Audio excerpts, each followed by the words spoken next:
Salut à tous, c'est moi Targeek pour URFPV. On se retrouve aujourd'hui pour tester le Tiny Hawk Freestyle, donc le premier TwoSpeak de chez Emax, également appelé TwoShawk. Donc comme d'habitude, ce qu'on va faire, c'est qu'on va d'abord le démonter sur le banc. Comme ça, je vous donnerai un petit peu mon avis et mon analyse sur les différents composants. Pendant ce temps-là, je vous mettrai des dévers en incrustation et en fin de vidéo, je vous donnerai mon avis final.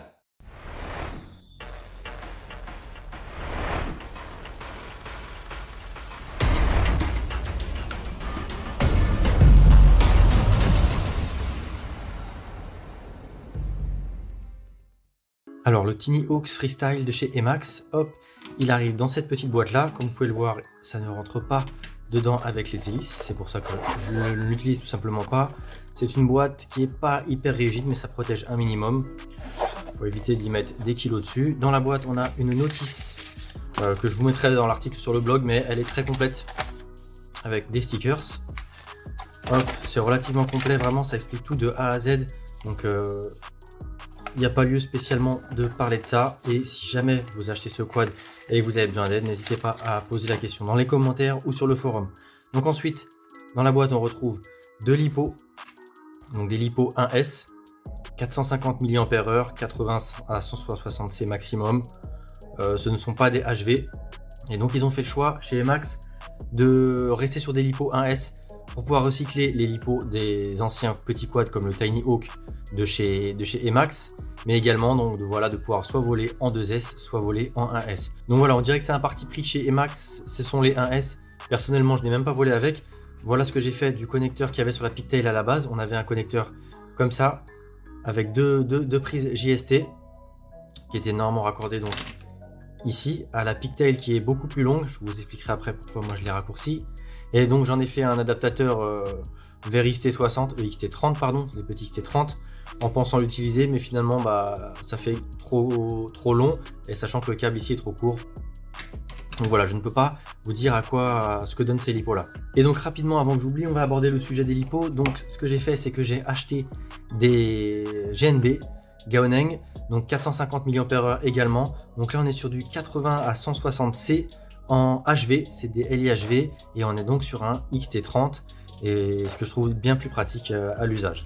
J'ai également pris les mêmes versions en non HV pour les comparer, et honnêtement j'ai pas vu de grosses différences. Ça vole à peu de choses près pareil, peut-être un peu plus de pêche au début sur les HV, mais c'est pas du simple au double en termes de puissance avec la même capacité. Et j'ai beaucoup volé aussi parce que du coup j'en ai 5 comme ça, 3 non HV et 3 HV, et j'ai une douzaine de LiPo pour le 75X, donc j'utilise maintenant avec plaisir avec ce Tiny Hawk. Donc on a les Nanotech 300 mAh seulement, et les officiels de chez Beta FPV. Alors en termes d'autonomie, forcément c'est moins. En termes de comportement en vol, c'est différent, c'est plus léger, donc je trouve que c'est un petit peu moins stable et c'est moins ancré en vol, c'est moins loqué je trouve, et ça donne encore moins d'inertie qu'il y en a déjà de base avec le Pro Ultra léger du quad. Bref, en tout cas, si vous avez des LiPo de 75X ou équivalent, 300 mAh en 2S, ça vole tout à fait, vous allez voir dans les DVR que je vais vous mettre. Je décalerai ensuite le matos pour qu'on puisse caler les DVR en haut à droite comme d'habitude. On va finir le tour du propriétaire. Donc dans la boîte, qu'est-ce qu'il reste? Bon, le petit cache pour la caméra, on y reviendra après la caméra. J'avais imprimé ce petit truc en TPU, ça fait 1,4 g, donc c'est pas excessivement lourd pour fixer la XT30 à l'arrière. Et finalement, je m'en suis pas servi. Ensuite, on retrouve une petite paraboard 1S. C'est aussi, j'avais oublié, le troisième avantage de partir sur du 1S, donc de recycler les vieilles LiPo, de pouvoir voler en 1S ou 2S, et également lorsqu'on part en voyage ou qu'on veut charger facilement avec un powerbank ou autre, c'est super simple de recharger une LiPo 1S avec ce genre de paraboard. Il n'y a pas besoin d'équilibrage, pas besoin d'un gros chargeur de balance, c'est vrai que c'est pratique. Et dernière chose, du spare, donc on a des vis longues pour les entretoises, pour le châssis, et pour venir fixer l'AFC, et les vis courtes pour les moteurs. Et on a également les soft mount pour l'AFC dedans, et une petite entretoise en spare. Je pense qu'ils ont mis tout ça parce qu'ils ont dû se rendre compte que ça se dévissait en vol, c'est pas possible autrement. Je crois qu'au bout de ma 5e LiPo, j'avais perdu 2 vis, et j'en ai reperdu une 3e après, alors que je les resserre à chaque fois en vol. Donc du coup, toutes les vis, ce sont les vis qui sont a priori qui partent, ce sont celles qui sont sur les entretoises, donc métal contre métal. J'ai mis du frein filet, ça a l'air de faire l'affaire, ça n'a plus bougé depuis, mais c'est clair que voilà, si on fait pas gaffe, d'ailleurs, je vais enlever ça tout de suite. Je l'ai pas enlevé, j'avais fait ça sur le terrain puisqu'il manquait 2 vis. C'était les 2 vis de l'arrière qui tiennent les 2 entretoises à l'arrière, je les avais perdues. Ça bougeait un peu, c'est peut-être pour ça que sur certains DVR, il y a des vibrations. Mais vraiment, c'est un quad qui est ultra sain à voler. Donc on en a fini avec la petite boîte. On va la mettre de côté. On va se mettre à peu près ici pour pouvoir caler les DVR. Et bah on va faire comme d'habitude, on va aborder les différents composants un à un et je vous donnerai mon avis là-dessus. Donc les hélices, de base ils en fournissent 8 noirs. J'avais déjà pris du spare au cas où. Et en toute honnêteté, c'est Havan 2,5 pouces, donc de chez Emax. Elles sont super solides. Elles fléchissent un tout petit peu mais elles ne se cassent pas. On peut voir quand même que j'ai abusé du turtle mode. Elles sont toutes poncées, rongées. Et c'est mon premier jeu. Et je dois avoir entre 20 et 30 lipos parce que j'ai une quinzaine de lipos avec. J'ai fait 2 sessions, puis j'ai volé un petit peu chez moi. Donc ouais, j'ai fait plus de 30 lipos aujourd'hui avec et j'ai pas encore changé d'hélice. Donc les hélices, on peut les fixer avec 2 vis. Honnêtement, le trou de l'axe, je ne sais plus c'est combien, mais c'est suffisamment serré. Tant qu'on les a pas enlevées et remises trop souvent, bah il n'y a pas de raison de mettre les 2 vis. Voilà, les 2 petites vis. Le pas est assez élevé hein, il est particulier, la forme est particulière. Honnêtement, ça vole super bien, c'est hyper silencieux. Ces tripales là, c'est agréable, on peut voler n'importe où, ça n'embête personne. C'est vraiment cool, c'est un des avantages de ce petit quad, c'est que c'est super silencieux. J'ai regardé la review de Kebab, une des premières au sujet du Tiny Hawk, enfin du Tous Hawk. Lui il l'appelle Tous Hawk, mais c'est Tiny Hawk Freestyle le vrai nom. Il dit que les HQ en 65 mm, les bipales qu'on retrouve sur le HX100, bah c'est mieux selon lui, ça a plus d'autonomie, ça vole mieux. Faudra que je teste à l'occasion, je peux pas vous donner mon avis, j'ai pas encore testé. En parlant du HX100, rapidement, on va pouvoir comparer les gabarits. Donc on peut voir que il espace les moteurs de 115 mm le Tiny Hawk, le Tiny Hawk Freestyle. Donc c'est un petit peu plus que les 110 du HX100, les 100 du coup, puisque c'est un HX100. Mais ça reste quand même, vous voyez, dans une main, ça reste une petite bécane. Et le châssis, pour le coup, est honnêtement, c'est super rigide. C'est un châssis de 2 mm de mémoire. On va valider ça. Ouais, 2 mm, quasiment tout pile. Châssis de 2 mm, unibody pour la bottom. Pareil, 2 mm en haut. Voilà, honnêtement, c'est super rigide. J'ai un petit peu abîmé les embouts de bras, voilà, sur des crashs. J'ai fait des crashs hein, sur du béton, pas de souci particulier. Tant que je pense au châssis et à sa forme, on est donc sur un châssis en bus et moi c'est ce qui me plaisait, c'est pour ça en partie que j'ai choisi ce petit quad. Donc châssis en bus, assez low profile, c'est aussi pour ça qu'on a cette petite caméra, on y reviendra après. Et donc lipo sur le dessus. Et pour le coup voilà, hop, on va mettre la lipo de taille d'origine, ce qui est un petit peu plus encombrante. Voilà, on a la lipo sur le dessus et le comportement est clairement différent. Ça vole pas pareil que le HX100. Je n'ai pas testé les tonnes de TwoSpeak encore. Le HX100 est génial, mais celui-ci en vol, pour moi, ma préférence va à celui-ci. Il est moins nerveux forcément, quoique quand on vole en 2S, c'est à peu de choses près pareil. Évidemment, le HX100 en 3S, c'est une petite bombe. Et celui-ci en 2S est très agréable. Donc le châssis carbone 2 mm, espacé par les deux plates, espacées par 2 entretoises. Les entretoises, elles font 15 mm. Voilà, c'est vraiment très très low profile. Le châssis, bon voilà, il y en a à qui ça plaît, d'autres à qui ça plaît pas, je le sais, on me l'a dit. Le blanc, voilà, question de goût. Ensuite, avant de démonter la top plate, on a les moteurs. Donc on est sur des moteurs Emax, de la marque Emax. Ce sont les TH1103 et ils tournent à 7000 kV. C'est pas mal, je trouve que c'est vraiment un bon compromis. Les moteurs, le quad vole bien en soi.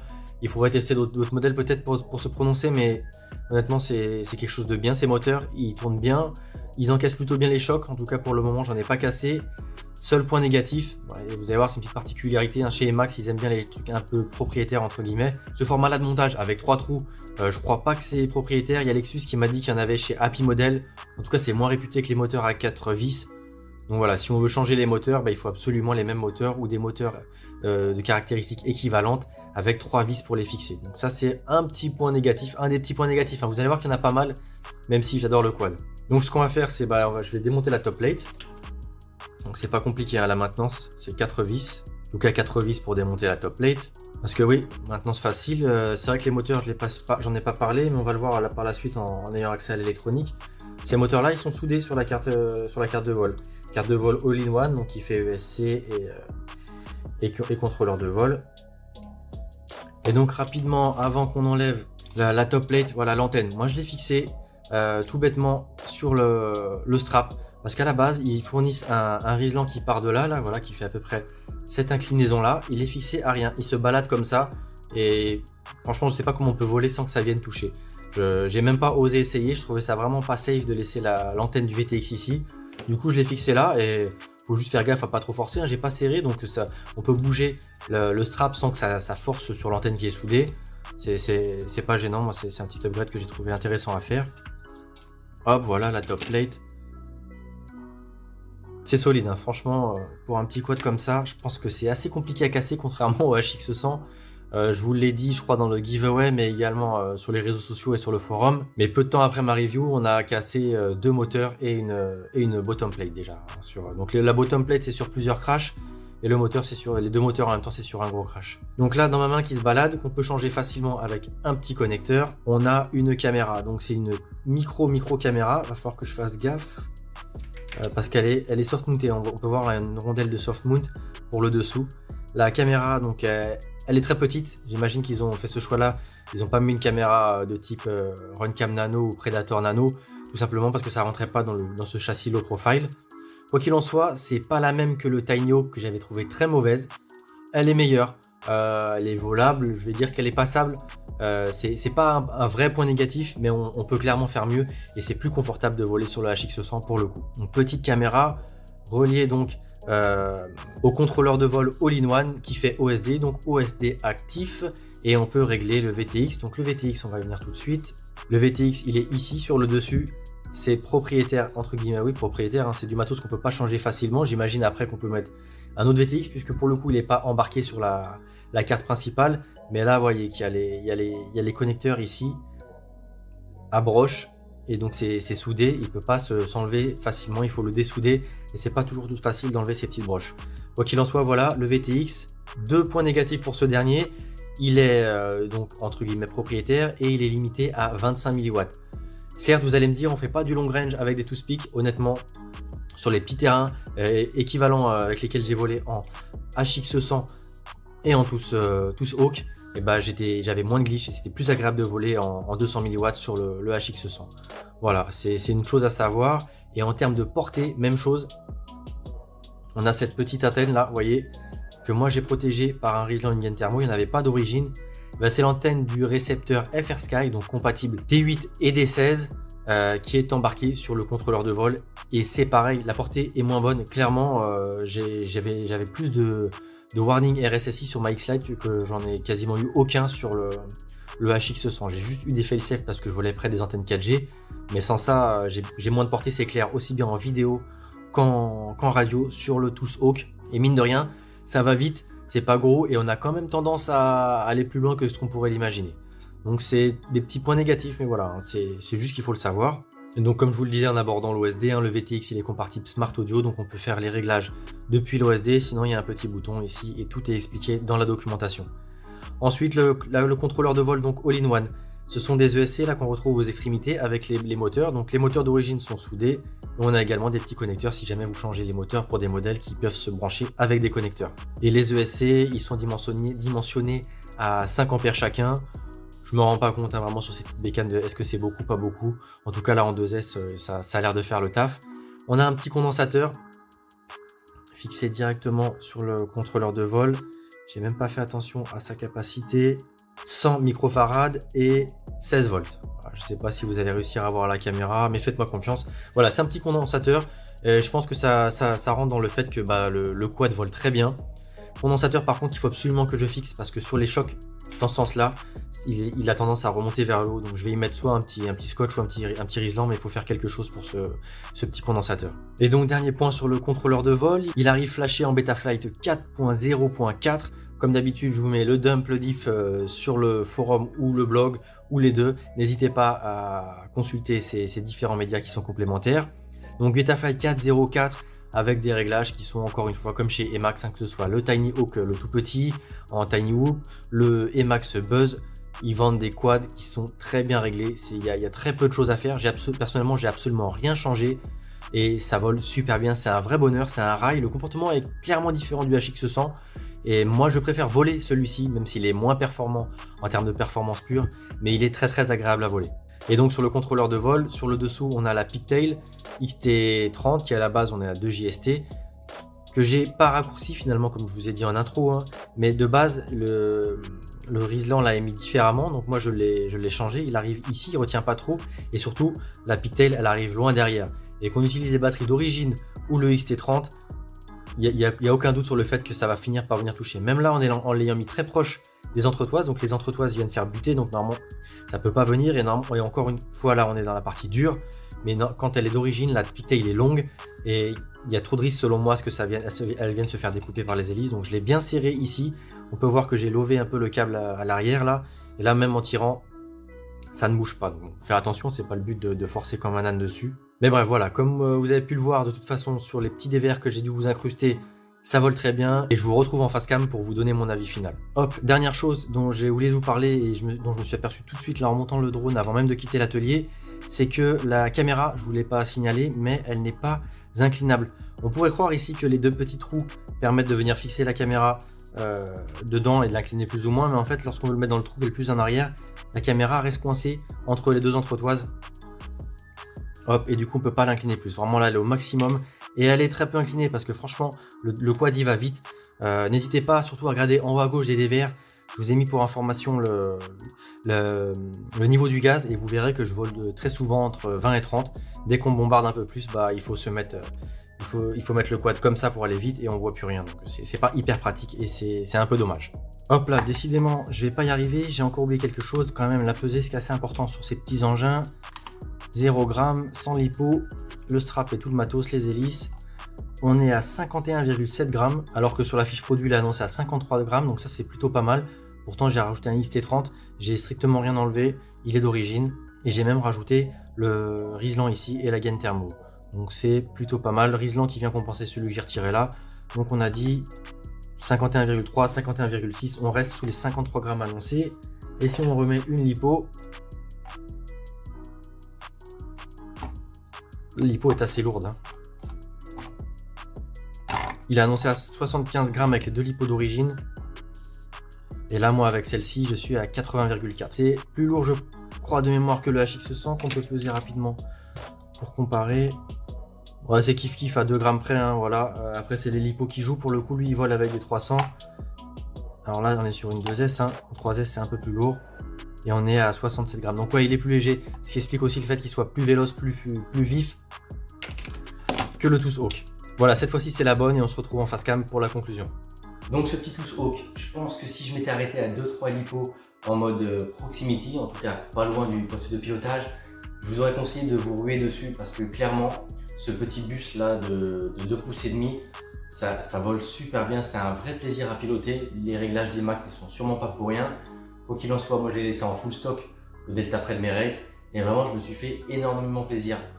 Mais il y a quand même deux points, je dirais 2 points négatifs à savoir avant de se lancer dans l'achat. Le premier point qui je pense ne doit pas forcément être un no-go, ce sont les pièces entre guillemets propriétaires, que ce soit les moteurs avec les 3 trous de fixation, le contrôleur de vol tout embarqué avec le récepteur de vol, et le VTX pas embarqué sur le contrôleur de vol mais quand même avec un format, une forme et des soudures assez particulières pour vraiment que ce soit compliqué à en changer. Et également la caméra, voilà, ce sont des pièces qu'on peut difficilement remplacer par d'autres modèles. Après c'est vrai que sur des petits quads comme ça qu'on n'a pas monté de A à Z, en général quand on casse quelque chose on reprend les mêmes pièces et pour le coup le spare n'est pas très cher, donc je dirais que c'est pas forcément un point vraiment négatif. Mais quoi qu'il en soit, ça peut être freinant pour des upgrades futurs ou autres, parce qu'il faut forcément avoir le même format que les pièces qu'a choisi IMAX. Ça, c'est un petit point négatif.